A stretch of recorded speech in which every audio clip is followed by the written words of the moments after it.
ध्यानाभ्यास के लिए अपने नेत्रों को बंद कर लीजिए।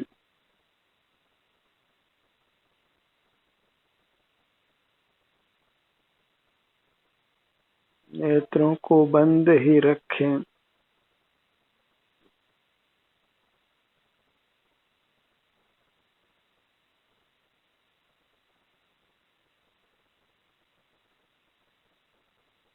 और अपने शरीर में जो भी सुख दुख की दशा है उसका अनुभव कीजिए।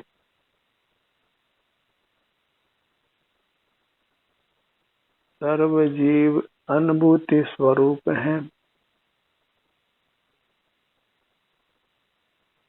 संसारी जीव सुख या दुख का अनुभव करते हैं और मुक्त जीव केवल सुख का अनुभव करते हैं। क्योंकि जीव सुख स्वभावी हैं, इसलिए उनको प्रतिक्षण सुख या दुख अवश्य होता है।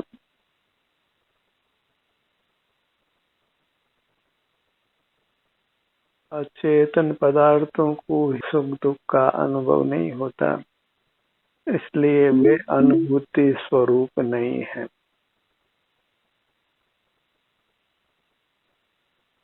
जीव और अजीव में ये अंतर है। जीव सुख या दुख का अनुभव करते हैं और अजीवों को सुख दुख का अनुभव नहीं होता।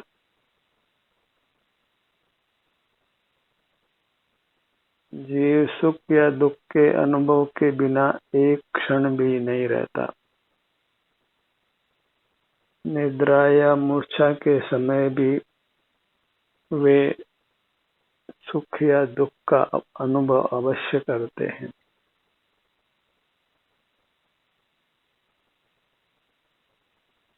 अनुभव को मोक्ष मार्ग माना गया है। अपने शारीरिक सुख दुख का अनुभव करना मोक्ष मार्ग है और वैश्विक सुख दुख का अनुभव करना संसार मार्ग है। वैश्विक सुख दुख का अनुभव करना मोक्ष मार्ग नहीं है। और शरीर में वेदना का अनुभव भी होता है तो उससे जीव कर्मों के बंधन से मुक्त ही होता है, इसलिए वह भी मोक्ष मार्ग का भाग है। शरीर में दुख के अनुभव को आर्त ध्यान नहीं कहा जा सकता है। जो वैश्विक दुख का अनुभव है वही आर्त ध्यान रूप है।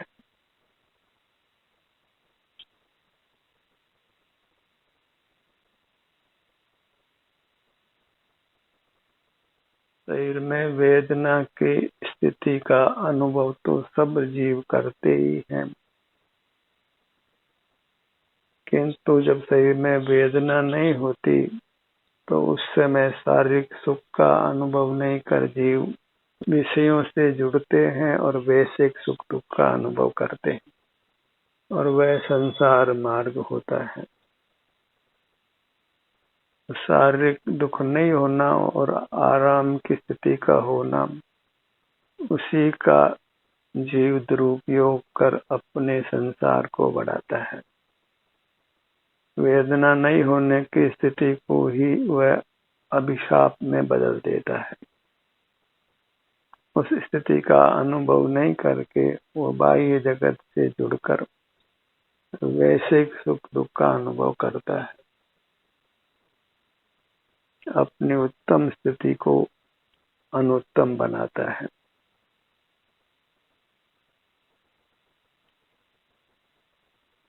देशना इतनी है कि शरीर की वेदना में तो हम शरीर से लाचारी से जुड़ते ही हैं, पर जब शरीर में वेदना नहीं हो तो उस स्थिति को हमें निरंतर भोगना है, बाह्य विषयों से नहीं जुड़ना है।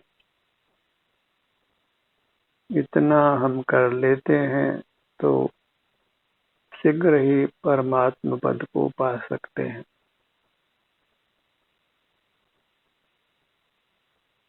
मोक्ष मार्ग इतना ही है कि जब शरीर में वेदना नहीं हो तो उस स्थिति में उस वेदना रहित स्थिति का हमें अनुभव करते हुए रहना है, बाह्य जगत से नहीं जुड़ना है। वेदना की स्थिति में तो हमको शरीर के वेदना को भोगना ही होता है, उसका अनुभव करना ही होता है और उससे कर्म से मुक्त होते हैं, और उससे मोक्ष की प्राप्ति नहीं होती है। सकल कर्मों के बंधन से हम मुक्त नहीं होते। और जब वेदना नहीं होती है, उसी स्थिति में जब हम अपने से संलग्न रहते हैं तो उससे मोक्ष मार्ग और मोक्ष बनता है।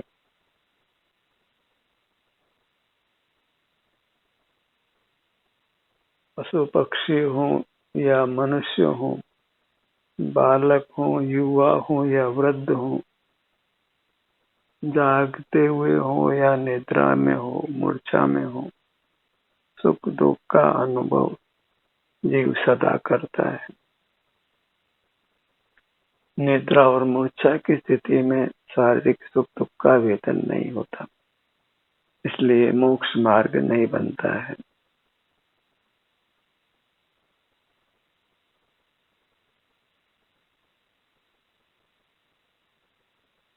मोक्ष मार्ग जागृत स्थिति में ही बनता है, इसलिए निद्रा को जीतने का विधान किया जाता है। प्रमाद में रहना योग्य नहीं है, निद्रा में रहना योग्य नहीं है। बाह्य विषयों से जुड़ना वह प्रमाद ही माना गया है।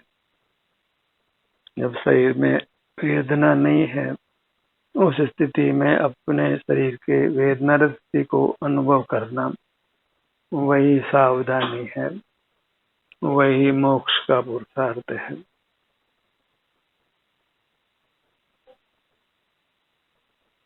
कोई धार्मिक क्रियाकांड करने का नाम किंचित भी मोक्ष मार्ग नहीं है। मोक्ष मार्ग अनुभूति स्वरूप है और अनुभूति स्वरूप तो सब ही जीव हैं, तथापि मोक्ष मार्ग अनुभूति के अर्थ में शारीरिक सुख दुख के अनुभव रूप है। शारीरिक सुख दुख में हम अपने शरीर से ही युक्त रहते हैं। जिस शरीर में सुख दुख होता है वह अचेतन नहीं है। इस अचेतन शरीर में ही चेतन शरीर भी है, जिसमें शारीरिक सुख दुख होता है। तो शरीर एकांत अचेतन नहीं है, एक शरीर अचेतन है और उसी में दूसरा शरीर चेतन है। और चेतन शरीर में जो सुख दुख का अनुभव होता है वह मोक्ष मार्ग है। और वैसे सुख दुख भी चेतन शरीर में ही होता है, पर वह परलक्ष्य में होता है। उसको शारीरिक सुख दुख नहीं कहते, वैसे सुख दुख कहते हैं, और वह संसार मार्ग है। अनुभव के बिना तो हम कभी भी नहीं हैं। बस शारीरिक सुख दुख का अनुभव करते हैं तो मोक्ष मार्ग होता है, और वैश्विक सुख दुख का अनुभव करते हैं तो वह संसार मार्ग होता है। हमें संसार मार्ग छोड़ना है और मोक्ष मार्ग में चलना है।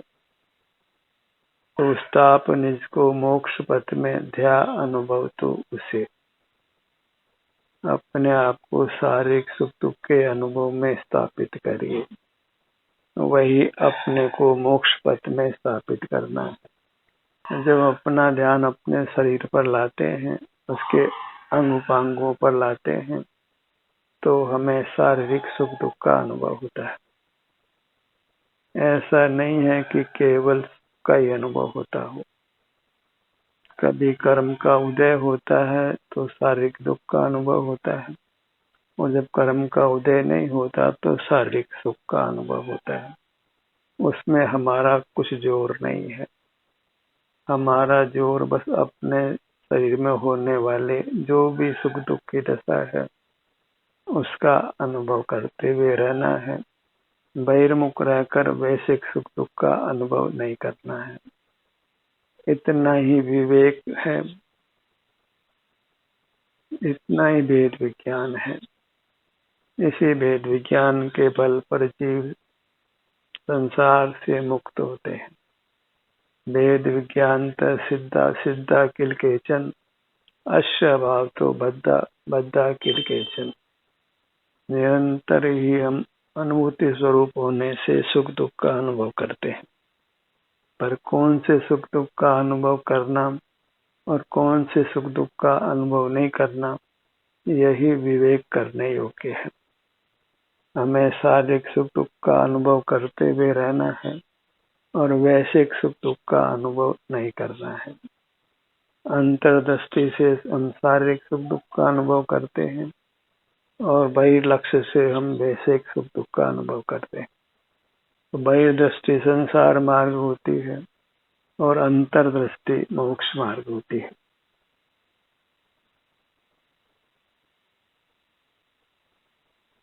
यही विद्या है जो ग्रहण करने योग्य है। सा विद्या या विमुक्त है। और यह विद्या भी वास्तव में अंतर्दृष्टि करके अपने सन्मुख ठहरने से प्राप्त होती, क्योंकि कोई ये विद्या बताता भी है तो अंतर्दृष्टि किए बिना उसकी श्रद्धा नहीं होती, उसका विश्वास नहीं होता है। इसलिए मूलतः कोई देशना देता भी है तो देशना की प्राप्ति तभी होती है जब जीव अंतर्मुख होकर अंतर में ठहरता है और अंतर्मुख होने वाले जो भी सुख दुख की दशा है उसका अनुभव करते हुए रहता है। मोक्ष मार्ग स्वयं का ही प्रयत्न होता है। अपने प्रयत्न से वह वैश्विक सुख दुख को छोड़कर शरीर में जो भी सुख दुख की दशा है उसका अनुभव करता है तो मोक्ष मार्ग बनता है। तभी मोक्ष मार्ग की उसको श्रद्धा होती है, उसका विश्वास होता है। शरीर में वेदना का तो अनुभव सब जीवों ने किया है, पर चूंकि वह बलजोरी से ही होता है। जब कर्म का विपाक होता है, वेदना होती है, तो हम उस वेदना से नहीं बच पाते, पर उससे कोई मोक्ष मार्ग नहीं बन जाता है। कर्म का विपाक होने पर जो हम अनुभव करके कर्मों से मुक्त होते हैं तो वह मोक्ष मार्ग नहीं होता है। इसीलिए कहा है निज काल पाए विधि झरना, तासो निज काज न सरना। तप कर जो कर्म खिपावे, सो ही शिव सुख दर्शावे। जो निज काल पाकर कर्म का उदय पाकर उसको हम भोग लेते हैं और उस कर्मों से मुक्त होते हैं, वह कोई मोक्ष मार्ग नहीं होता है। आप ही अंतर्दृष्टि करके जो भी शरीर में सुख दुख की स्थिति है उसका अनुभव करता है, उसी का नाम तप है और उसी से जीव कर्मों के बंधन से सर्वथा मुक्त होकर परमात्मा होता है।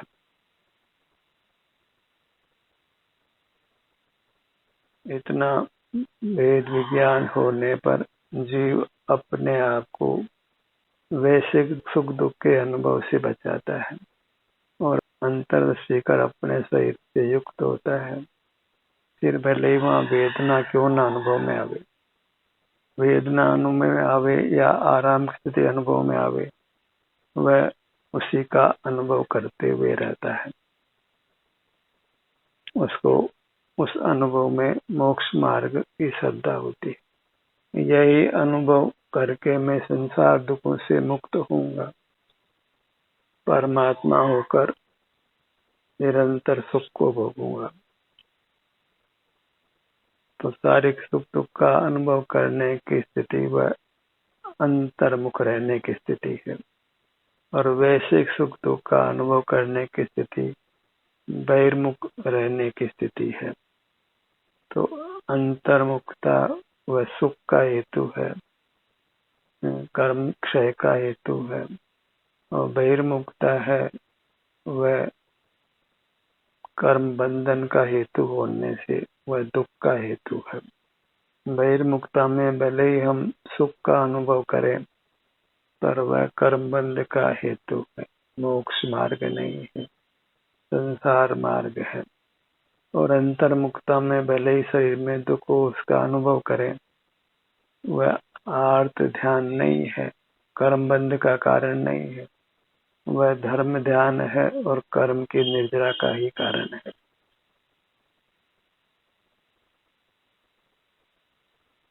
कुछ कर्मों के अलग होने को निर्जरा शब्द नाम मिलता है और सर्व कर्मों के अलग होने को मोक्ष नाम मिलता है। अपना मुख अपने शरीर की ओर ही रखिए। और ध्यान के प्रकरण में हम दो शरीरों में भेद ज्ञान करते हैं। जो बाह्य मूर्त शरीर है उसमें सुख दुख नहीं होता है, इसलिए उसका अनुभव नहीं होता है। आभ्यंतर शरीर में ही सुख दुख का अनुभव होता है, इसलिए आभ्यंतर अमूर्त शरीर का ही ध्यान होता है। बाह्य मूर्त शरीर का इंद्रिय ज्ञान होता है और आभ्यंतर अमूर्त शरीर का स्व संवेदन रूप अनुभव होता है, मोक्ष मार्ग होता है।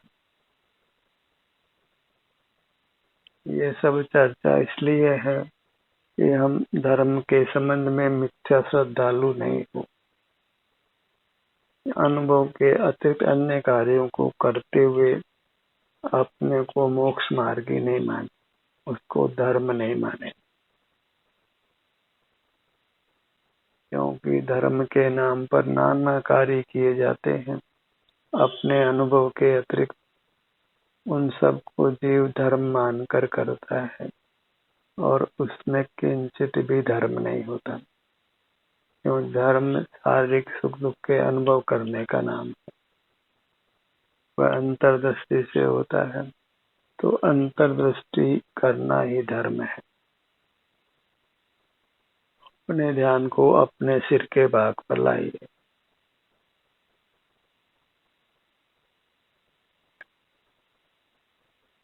अपने ध्यान को अपने ललाट भाग पर लाइए।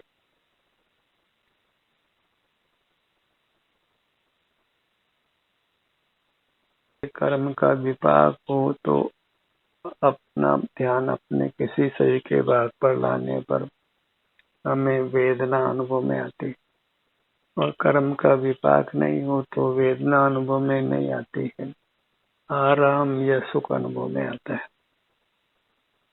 उस पर हमारा कोई अधिकार नहीं है कि कब कर्म का विपाक होगा और कब कर्म का विपाक नहीं होगा। तो हमारा कर्तव्य इतना ही है कि हम अंतर्दृष्टि करें और फिर कर्म के उदय या अनुदय के कारण जो भी सुख दुख का अनुभव हो उसी को स्वीकार करते हुए रहना है। अपने ललाट का भाग जब हम अपने ध्यान को किसी अंग पर लाते हैं तो वहाँ जो आराम या वेदना की स्थिति है उसका अनुभव करना ही इष्ट होता है। वह स्वतः अनुभव में आता है और नहीं भी आए तो हमें उसको लक्ष्य में लेना है। जिस भी भाग पर हम अपने ध्यान को लाते हैं तो उस भाग में जो भी सुख दुख की स्थिति है उसको लक्ष्य में लेना है, अर्थात अनुभव करना है।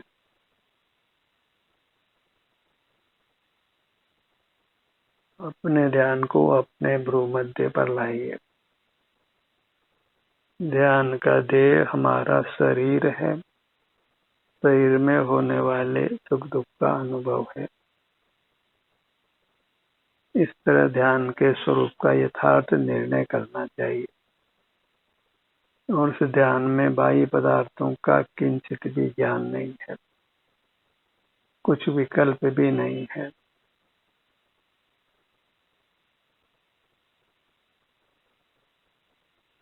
और ये शारीरिक सुख दुख का अनुभव है, इसको वास्तव में ज्ञान नाम नहीं है। ज्ञान में शुष्कता होती है, उसमें शारीरिक सुख का अनुभव नहीं होता है। ज्ञान बाह्य मूर्त पदार्थों को ही जानता है, उसमें वैश्विक सुख दुख का ही अनुभव होता है, और वैश्विक सुख दुख दोनों ही शुष्क माने गए हैं, क्योंकि वे उत्तम सुख से रहित हैं। तो ज्ञान शुष्क है, अनुभव सरस है, और अनुभव के अर्थ में शारीरिक सुख दुख का ही अनुभव लेना चाहिए। और शारीरिक सुख दुख के अनुभव में पर लक्ष्य नहीं होने से, राग आदि दोष नहीं उत्पन्न होने से उस शारीरिक दुख के साथ हमें शांति का अनुभव भी होता है, निराकुलता का अनुभव भी होता है, क्योंकि हम उस समय किसी पर पदार्थ को नहीं भोगते। और पर पदार्थों के भोग के बिना राग द्वेष नहीं होता है, कर्मों का बंधन नहीं होता है। अपने ध्यान को अपने दोनों नेत्रों पर लाइए।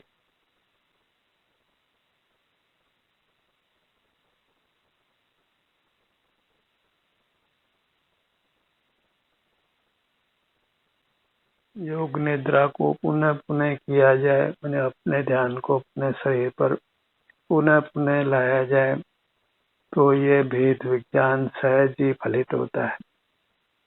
अन्यथा बहुत शास्त्राभ्यास भी किया जाए, बाहर का संयम भी पाला जाए, अन्य प्राणियों की रक्षा की जाए, अहिंसा का पालन किया जाए, तो भी किंचित भी मोक्ष मार्ग नहीं बनता है।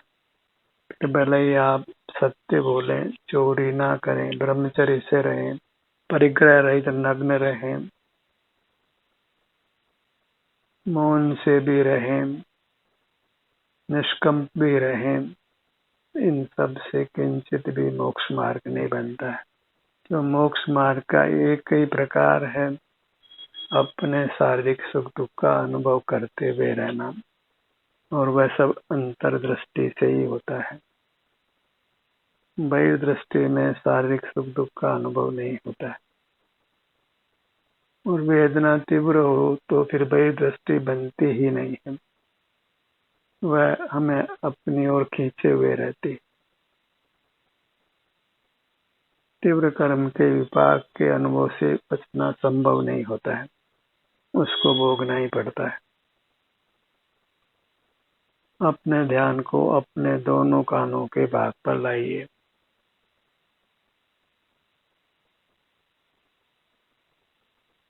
कर्ण युगल।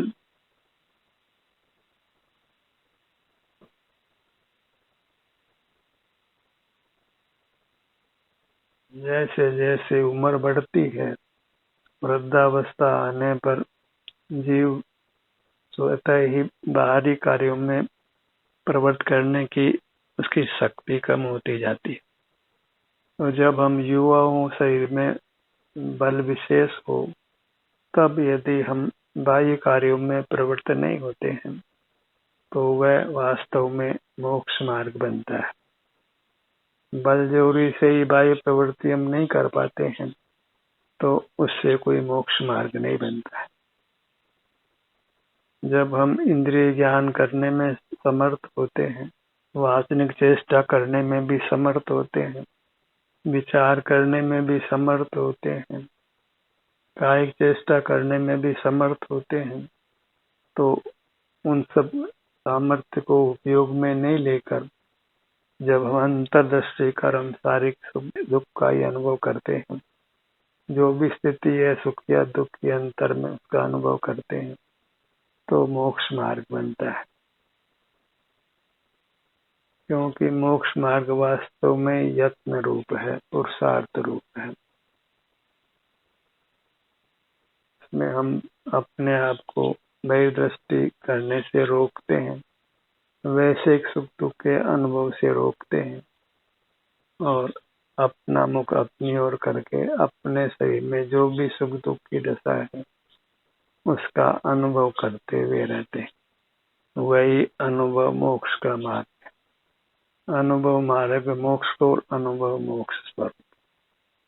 वही चिंतामणि रत्न है।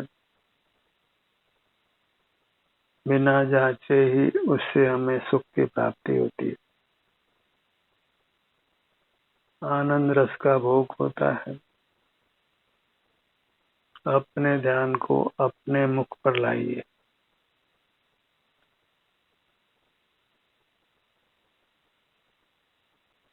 हर भाग में जो भी तत्समय में शारीरिक सुख दुख की स्थिति है उसका हमें अनुभव करना है। जीवा का भाग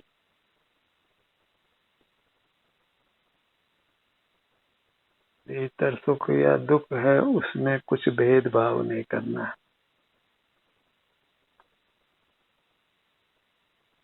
ऊपर तालू का भाग,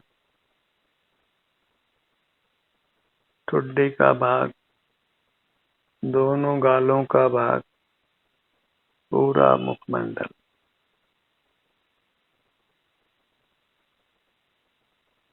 अपने ध्यान को अपने अंगों पर लाना है और जो भी सुख दुख की स्थिति है उसको लक्ष्य में लेकर अनुभव करना है। अपने ध्यान को अपने गर्दन के भाग पर लाई। हम परस्पर परिचय प्राय मुखमंडल से ही करते हैं, इसलिए कि मुखमंडल में पांचों इंद्रियां पाई जाती है, इसलिए ध्यान में मुखमंडल का भाग विशेष माना जाता है। हालांकि सभी आत्म प्रदेश सुख स्वभावी हैं, तथापि मुखमंडल के स्थान पर बहिर्मुखता विशेष होती है, इसलिए उसको रोकने के लिए मुखमंडल पर अपने ध्यान को प्रधानता से लाना चाहिए। धड़ का भाग, सीना, पेट और पीठ, दोनों भुजाएं, दोनों पैर, पूरी मूरत सिर से पैरों तक, सिर से पैरों तक त्वरा से अपनी दृष्टि को फैलाइए। इसी अपनी मुद्रा के प्रति महान आदर का भाव लाइए। इसी की आराधना करना योग्य है। इसी के सन्मुख रहना इसकी आराधना करना है और वही वास्तविक धर्म है। ध्यान का ये सत्र यहीं समाप्त होता है। आपकी सहभागिता के लिए धन्यवाद।